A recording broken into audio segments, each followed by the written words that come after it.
I was kneeling on the icy hardwood floor, holding my grandfather's freezing hand. The air in Winterberry Manor was so cold it felt like a physical weight, thick with the scent of old pine and a terrifying, hollow abandonment.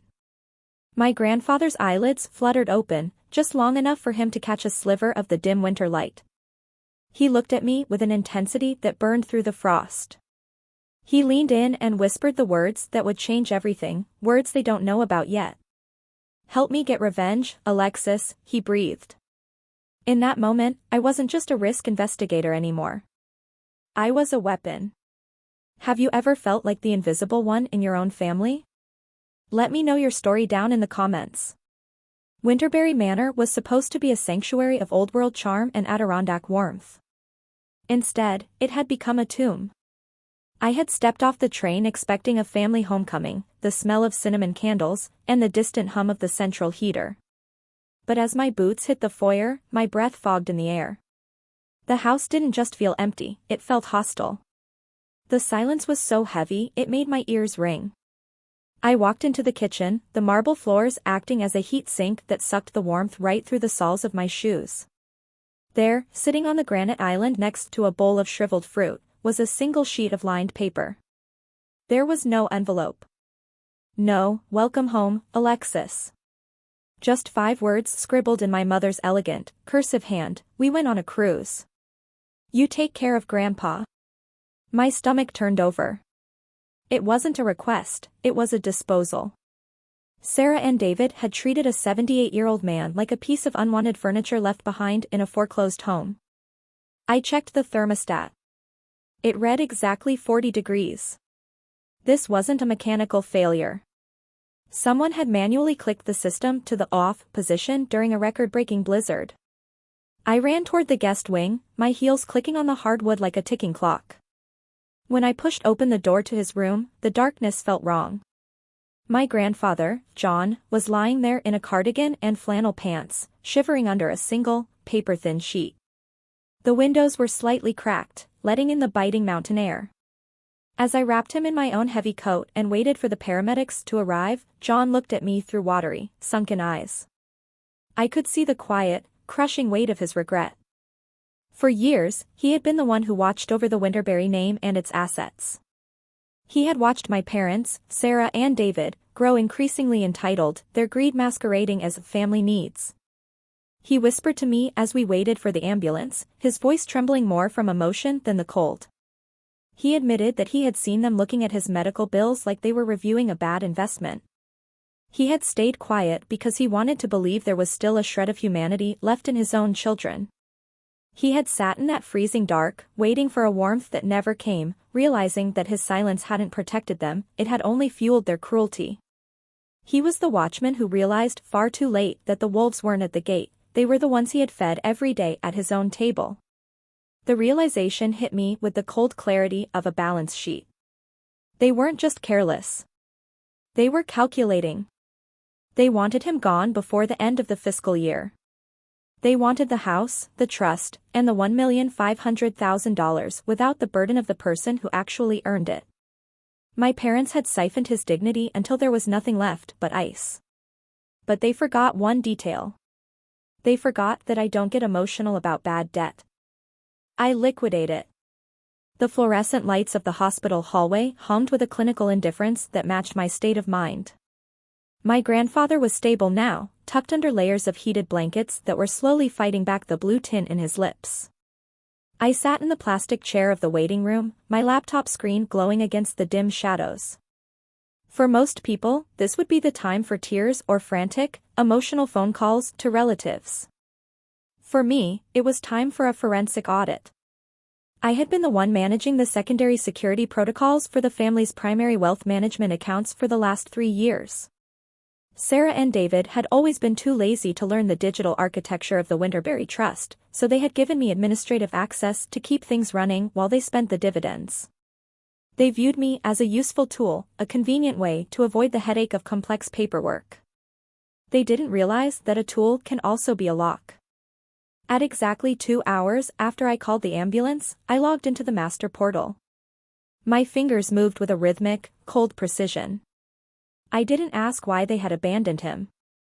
I didn't need to hear their excuses or see their fake tears. I just started clicking.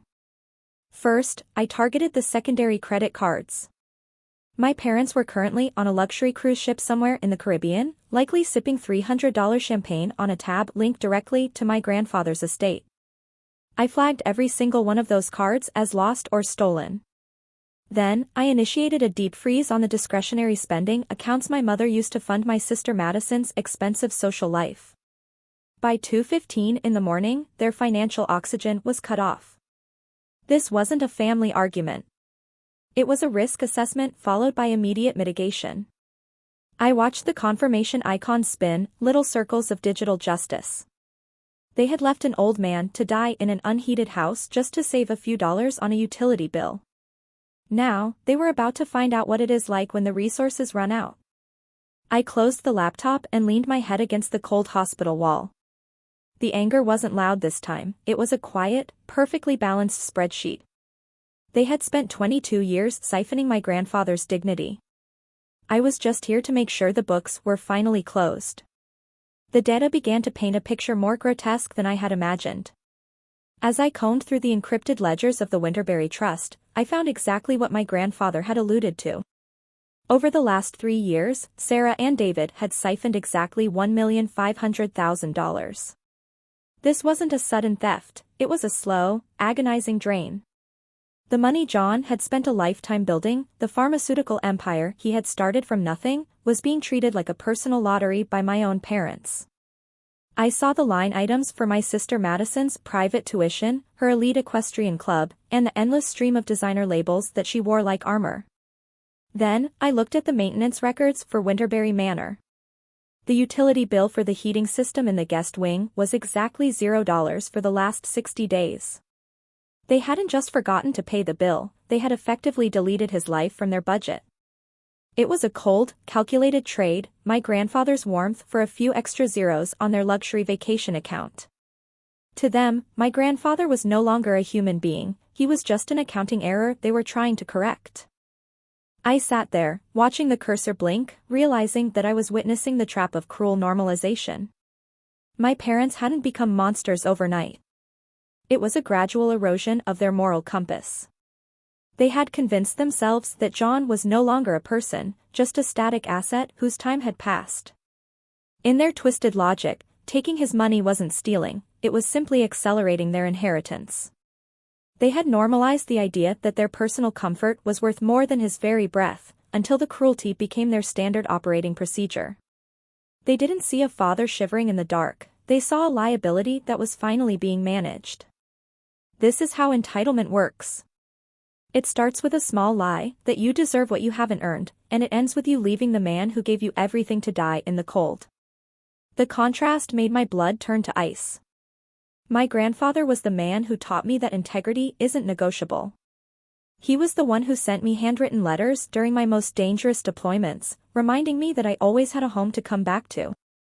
He had built a legacy of compassion and hard work, while the people he raised were building a legacy of greed and entitlement. My parents were the silent investors in a version of family that relied on his destruction. I had been the one footing the bill for their version of loyalty for years, but the subscription was over. I looked at the total amount missing, $1,500,000. In the world of risk investigation, we call this a total loss. I closed the file and felt a strange, clinical peace. They weren't shocked by what they had done. They were only going to be shocked that I had stopped playing along. The luxury cruise ended precisely 4 hours after I initiated the financial deep freeze. I didn't have to guess where Sarah and David were, I simply tracked the frantic, failed attempts to authorize a $3,000 dinner at the ship's captain's table. My phone buzzed incessantly in the hospital waiting room, 17 missed calls from my mother and 9 from my father. I didn't answer a single one. I simply adjusted the gain on the miniature recording device pinned to the underside of my lapel, a tool of my trade that was about to become a legal weapon. They burst into the hospital wing an hour after their flight landed, still wearing their tropical resort wear. The sight was absurd, vibrant floral patterns and expensive linen suits in a place defined by sterile white walls and the smell of antiseptic. My mother, Sarah, didn't head for the intensive care unit where her father was fighting for his life. She headed straight for me, her face contorted into a mask of entitled rage. "What have you done, Alexis?" she shrieked, her voice echoing off the linoleum floors. "We were in the middle of dinner when our cards were declined like common criminals. You have officially lost your mind." David stood behind her, his arms crossed, his tan looking sallow under the harsh fluorescent lights. "You're being an ungrateful, disobedient child," he spat. "We spent years carrying the burden of this family, and this is how you repay us? By embarrassing us in front of our friends? You created this mess, and you will fix it immediately." I didn't cry. I didn't ask why they hadn't checked on my grandfather. I simply stood up and smoothed my jacket. My anger wasn't loud, it was clinical. "I didn't create a mess, David," I said, my voice level and cold. "I conducted an audit. And you're right, the cards were declined because the source of funding has been restricted pending a criminal investigation." The moment I said criminal, Sarah's face went pale. Before she could launch another volley of gaslighting, the heavy doors at the end of the hallway opened. Attorney Monroe stepped through, carrying a leather briefcase that felt as heavy as a tombstone. He didn't offer a greeting. He simply handed my parents 2 identical manila envelopes. "My name is David Monroe, and I represent the legal interests of John Winterberry and Alexis Winterberry," he said with lethal precision. "Inside those envelopes, you will find a formal demand for the restitution of $1,500,000 siphoned from the Winterberry Trust over the last 36 months. My father let out a harsh, disbelieving laugh. "You can't be serious. That money was for family expenses. For Madison's future. You have exactly 30 days to initiate a full repayment plan," Monroe continued, ignoring the interruption. "If the accounts are not made whole by the end of the fiscal month, we will move from a civil audit to a formal criminal complaint for elder abuse and grand larceny." Sarah turned back to me, her eyes red with a different kind of fury. "You would do this to your own parents? You would destroy our reputation for an old man who doesn't even know what year it is?" "He knew enough to ask for the truth," I said, looking her directly in the eye. "And inside my pocket, I have a recording of you admitting that his life was a burden you were waiting to be rid of." The silence that followed was absolute.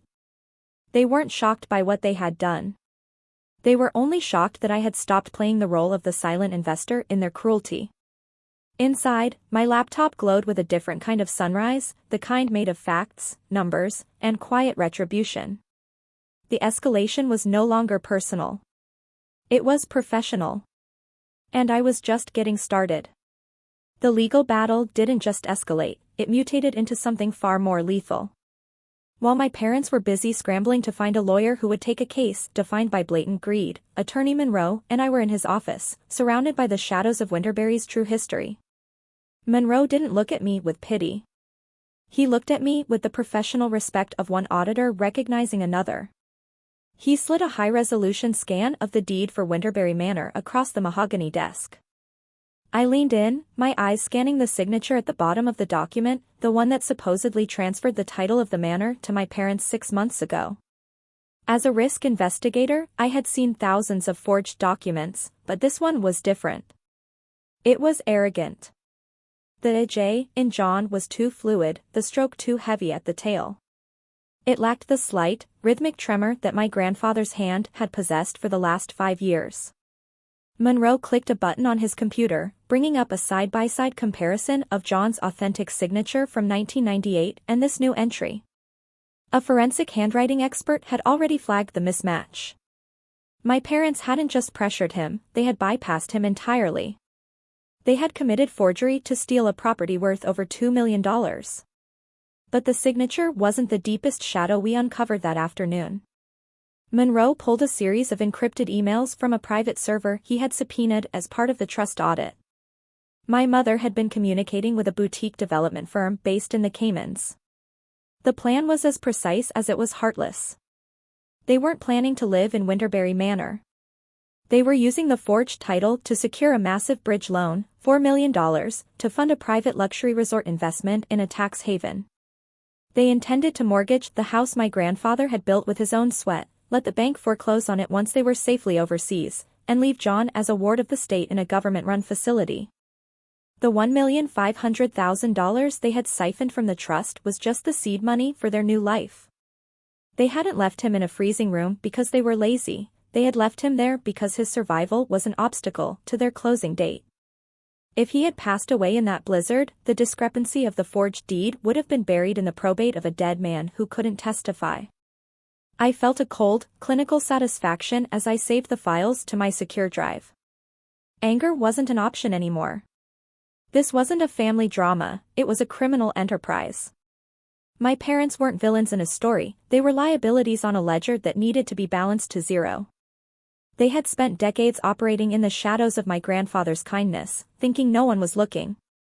They didn't realize that I am a creature of the light, the kind of light that exposes forged signatures and empty hearts with forensic precision. I looked at Monroe and nodded once. The kill shot was ready. We didn't need to bark. We just needed to bite. The audit was complete, the crime was documented, and the fiscal month was coming to an end.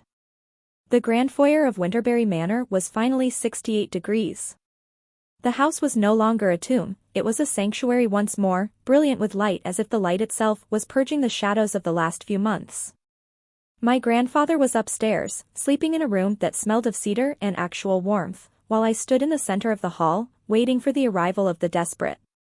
Headlights cut through the falling snow in the driveway, followed by the sound of a car engine that sounded as tired as the people inside.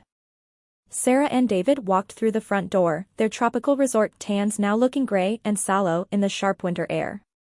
They didn't come to apologize for leaving a 78-year-old man to die. They came because their bridge loan in the Caymans had been frozen, their assets were being seized, and they were standing on the edge of a total financial collapse. Sarah fell to her knees on the marble floor I had scrubbed clean of their indifference. Her eyes were red, her voice a shrill, frantic whisper. "Please, Alexis," she begged, her manicured hands reaching for my coat. "We are losing everything. The bank is calling the loans. We have nowhere to go. You have to talk to your grandfather. Tell him to sign the emergency funds over to us." I didn't reach down to help her up. I remained standing, my posture as rigid and clinical as the forensic reports sitting on the mahogany table behind me. David tried one last desperate attempt at gaslighting. "We are your family, Alexis," he spat, though his voice lacked any real conviction. "You can't do this to your own flesh and blood. It's cruel." I looked at them with the same detached clarity I used for a fraudulent expense report. "I've already done exactly what you asked me to do in that note on the counter," I said, my voice cold and final. "I have taken care of Grandpa. And I have taken care of this manor." I reached into the folder and handed them a single legal document. It wasn't a check for $1,500,000. It was a formal eviction notice and a summons for the forgery of a federal deed. "I've taken care of him by ensuring he never has to breathe the same air as the people who turned off his heat in a blizzard," I told them. "I'm taking care of him by removing the parasites who tried to liquidate his life for a resort investment." I opened the front door, letting the biting Adirondack wind back into the foyer for just a moment. "You wanted him to leave this house so you could have it," I said. "Well, you finally got your wish. You're the ones leaving. Goodbye, Sarah. Goodbye, David." I watched them walk back out into the dark, into the same lethal frost they had intended for my grandfather. This wasn't a breakdown. This was a successful liquidation of a bad asset. The silence of Winterberry Manor had changed. It was no longer the heavy, suffocating silence of a tomb, it was the quiet, rhythmic settling of a house that was finally at peace. I sat in the grand study, the same room where I had once discovered the evidence of $1 million betrayal, but the atmosphere had been completely recalibrated. The air smelled of fresh cedar, wood smoke, and a real winter celebration. I watched my grandfather hang a small, wooden ornament on the branch of a real pine tree we had brought in together. John was thinner than before, and his movements were slower, but the waxy, frozen look was gone. He looked like a man who had reclaimed his own skin. He turned to me and smiled, a genuine expression that didn't require a single word of gratitude. We had done the work. We had cleared the parasites. I opened my laptop one final time that evening. I highlighted the master folder containing the audit reports, the high-resolution scans of the forged deed, and the recordings of Sarah and David's entitled rage. My finger hovered over the trackpad for precisely 3 seconds. This wasn't a moment of hesitation, it was a moment of closure. I hit delete. The history of their greed vanished into a digital void. I didn't need those files to remember the lesson I had learned. Sitting there by the roaring fire, I realized a truth that most people spend their entire lives trying to avoid: the letting go of blood to find yourself.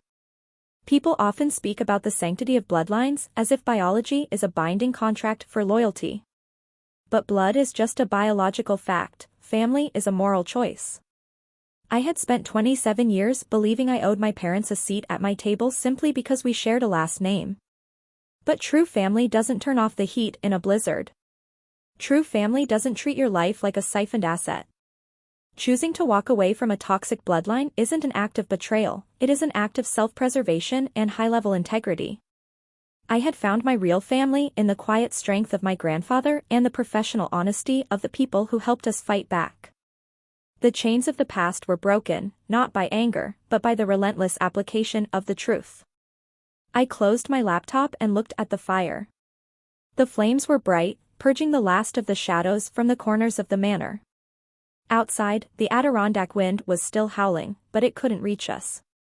We were warm. We were safe. And for the first time in my life, the ledger was perfectly balanced. If this story touched your heart, please share it to spread the message of justice and warmth. Don't forget to subscribe to follow our next journeys. May you always have the truth and real family by your side.